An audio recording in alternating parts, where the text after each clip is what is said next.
New Year's Day 2023, the desert cold and Rio Verde foothills hits a lot harder than most people expect Arizona to hit. On that morning, Rick and Cindy, two neighbors along a dirt-cut street northeast of Scottsdale, turned on their tap and got nothing. No trickle, no sputter, just complete silence in the pipe. They knew this was coming. Scottsdale gave them plenty of warning. On January 1st, 2023, the city that had been trucking their water in for years finally shut them off, pointing to Colorado River drought restrictions and their own emergency plans. Almost overnight, around 700 households in an unincorporated part of Maricopa County became something an American suburb isn't supposed to be, completely waterless. People started hauling tanks strapped to the back of their pickup trucks. They flushed their toilets with pool water. They timed their showers down to the second. A few paid 4 times the normal rate to private haulers who suddenly held all the cards. Think about how absurd that is. This wasn't a war zone or a collapsed state. This was a neighborhood about 20 miles from a Whole Foods, right in the middle of one of the fastest growing metro areas in the country. And the water just stopped flowing. Hold on to 2 basic questions, because everything coming up depends on them. First, how does a place surrounded by huge housing developments and construction cranes run dry? And second, the question that keeps water officials up at night. If Phoenix broke down first, who's next? Because nobody in Rio Verde wanted to hear the truth. What happened to them wasn't some random fluke. It was a preview. Let's back up for a second. Phoenix itself didn't run out of water in 2023. It still hasn't. The actual city has solid rights to the Colorado River and a really solid water system. When people say Phoenix ran out of water, they're technically wrong, but they're right about the bigger picture. What actually ran dry was the edge of the city.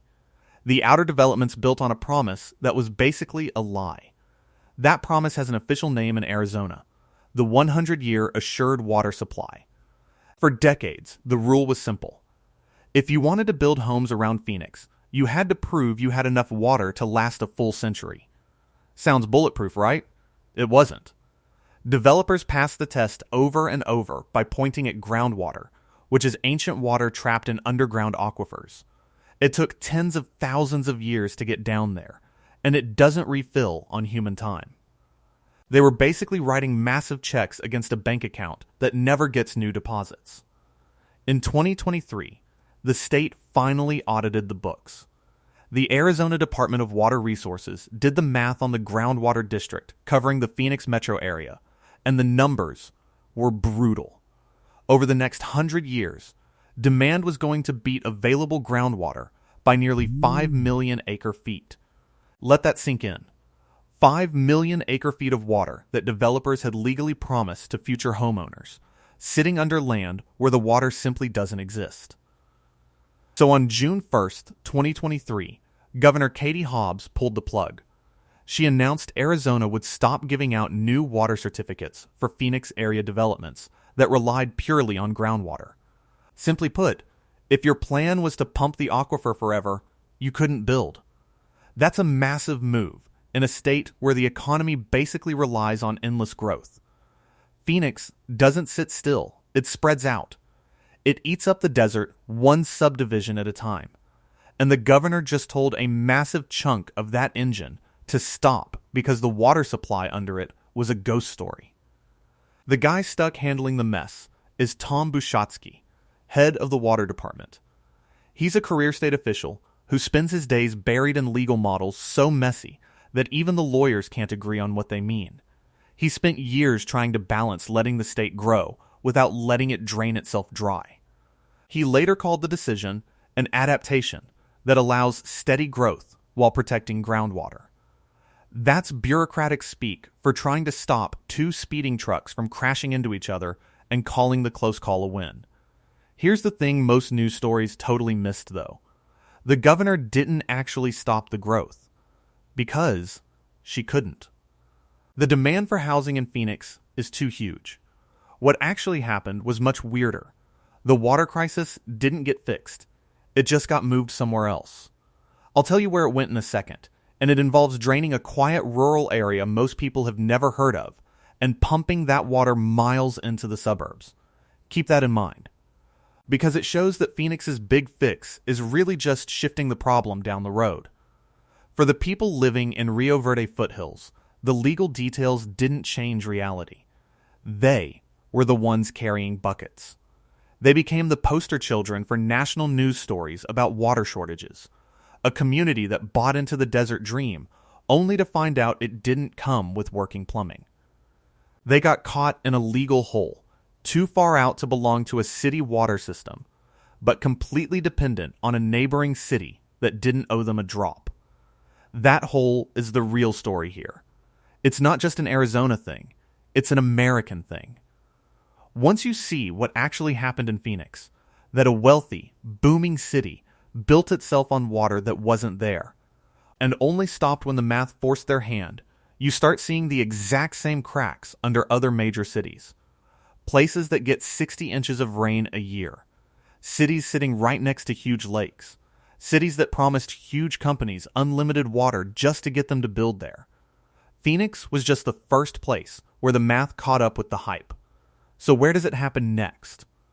The map of America's water supply is way more fragile than you'd think, and it goes far beyond the desert Southwest. Look at Utah. In Utah, running low on water stops being about what comes out of your sink and turns into a problem for your lungs. The Great Salt Lake hit an all-time historic low back in late 2022. Headlines celebrated when a massive winter snowpack pushed the water level back up. Everyone said the crisis was over. But by July 2026, the southern part of the lake dropped right back down to its lowest level in years. The temporary fix washed away, leaving the main problem right back where it started. Here's what people outside Utah usually miss. The danger isn't just that the lake dries up and boats end up stuck in the dirt. The danger is what's sitting at the bottom of the lake. As the water pulls back, it exposes hundreds of square miles of lake bed. That dirt isn't clean sand.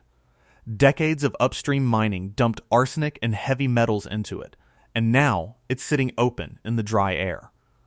When winds blow through the valley, they kick up toxic dust storms and drive them straight into the area around Salt Lake City, where roughly 2 million people live. Think about how terrifying that is. A water crisis that doesn't dehydrate a city, but poisons its air instead. You aren't just running out of drinking water. You're breathing in heavy metals on your way to work or at the local park. That's what happens when a closed lake system dries up. And Utah has been pulling water away from it for decades to flood alfalfa fields before the rivers ever reach the basin. The state knows how bad it is. Salt Lake City officials have been pushing new limits on big commercial water users, and the State Water Division keeps putting out new plans to try and cover the gap. Brian Steed, the official put in charge of saving the lake, has the brutal job of trying to manage a situation that keeps threatening to turn into an environmental disaster. You can pass all the local rules you want, but a single good winter can't fix a system that's designed to drain itself. And Salt Lake isn't even the weirdest example. Head 2,000 miles southeast to Miami, a city that gets around 60 inches of rain a year and is still struggling with its drinking water. It sounds crazy, but rain isn't Miami's issue. The issue is salt. Miami gets its water from the Biscayne Aquifer, a shallow layer of limestone right under the ground. Limestone is full of tiny holes. The fresh water sitting in those holes only stays there because of pressure, meaning the weight of the fresh water pushes back against the salt water from the ocean. For a long time, the Everglades kept that pressure steady by constantly feeding fresh water into the aquifer from above. Then, developers drained large parts of the Everglades. They built canals, put up housing complexes, and cut off the natural flow that was keeping the ocean out. When dry spells hit and freshwater levels drop, the balance breaks down. The ocean creeps inward through the underground limestone, getting underneath streets and right into the city's wells. Once saltwater touches a well, it's ruined. You can't put up a physical wall to block it because it's moving deep underground. By 2026, Miami hit that wall hard. A severe drought swept through South Florida early in the year, and local officials issued official warnings as the aquifer dropped to dangerous historic lows. They warned that if people didn't cut back, the water supply for the dry season simply wouldn't hold out. The Everglades dried up so much that massive fires broke out across tens of thousands of acres in Big Cypress. A literal swamp catching fire. It's a completely absurd situation. A city surrounded by ocean water and drenched in rainfall, watching its swamps burn while salt gets into its drinking supply. You can't build your way out of that with traditional engineering, and it's happening right now.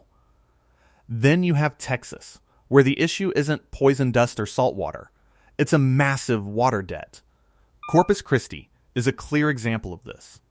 The city spent years chasing heavy industry like plastics and petrochemical plants, offering cheap and plentiful water to get companies to build billion-dollar facilities along the coast. Now, those industrial plants use massive amounts of the city's water supply, often paying lower rates, while regular households deal with strict lawn and outdoor watering rules. Meanwhile, the city's main reservoir at Lake Corpus Christi dropped to record low levels in early 2026. Even after summer rains came, the reservoir barely made it back to a third of its capacity. A third full, right after the heavy rain stopped. That leaves residents facing a direct problem. Will local cities cut off water to homes just to keep chemical plants up and running? That's the exact tension building along the Gulf Coast right now, and regular people aren't winning that fight. To make matters worse, Corpus Christi's troubles also